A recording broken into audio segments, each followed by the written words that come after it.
సిద్ధూ మూసేవాలా సంగీత ప్రియులకు పరిచయం అక్కర్లేని పేరు.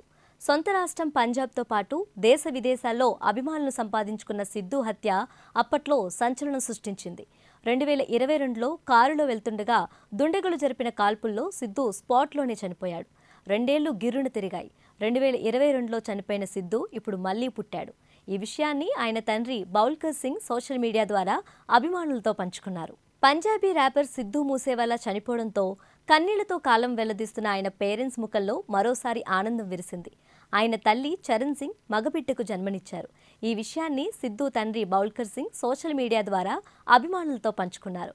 ఓ బాబుని ఎత్తుకున్న ఫోటోను షేర్ చేసి, మీ అందరి ఆశీస్సులతో సిద్ధూ మళ్లీ పుట్టాడని, తమ్ముడి రూపంలో మన ముందుకొచ్చాడని రాశారు. తల్లి బిడ్డ ఆరోగ్యంగా ఉన్నారని, అందరి ప్రేమాభిమానాలు ఎప్పుడూ ఇలాగే ఉండాలని కోరుకుంటున్నానని ఆశాభావం వ్యక్తం చేశారు. 2022లో సిద్ధూ హత్య సంచలనం సృష్టించింది. హంతకులను కఠినంగా శిక్షించాలని ఆయన అభిమానులు దేశవ్యాప్తంగా నిరసన ప్రదర్శనలు చేశారు. ఒక్కగానొక్క కొడుకు చనిపోయిన తర్వాత సిద్ధూ పేరెంట్స్ కుమిలిపోయారు. కొడుకును గుర్తు చేసుకుంటూ నిత్యం కన్నీళ్లు పెట్టుకున్నారు. ఓ రోజున తమ బిడ్డ సిద్ధూను మళ్లీ ఈ లోకంలోకి తీసుకురావాలని నిర్ణయించుకున్నారు. సిద్ధూ తల్లి చరణ్ కౌర్ 58 ఏళ్ల వయసులో ఐవీఎఫ్ ద్వారా గర్భం దాల్చారు. తాజాగా పండంటి బిడ్డకు జన్మనిచ్చారు.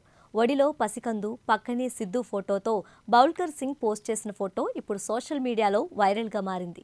దీంతో అభిమానులు సిద్ధూ బాయ్ మళ్లీ పుట్టాడంటూ సంబరాలు చేసుకుంటున్నారు.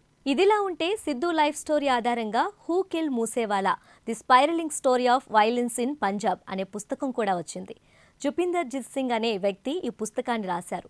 పంజాబ్లో గ్యాంగ్స్టర్ల ఆధిపత్యం, మాదక ద్రవ్యాల వినియోగం, ఆ రాష్ట్రంలో సంగీత ప్రపంచం వెనుక దాగి ఉన్న చీకటి కోణాలను ఈ పుస్తకంలో కళ్లకు కట్టినట్టు చూపించారు.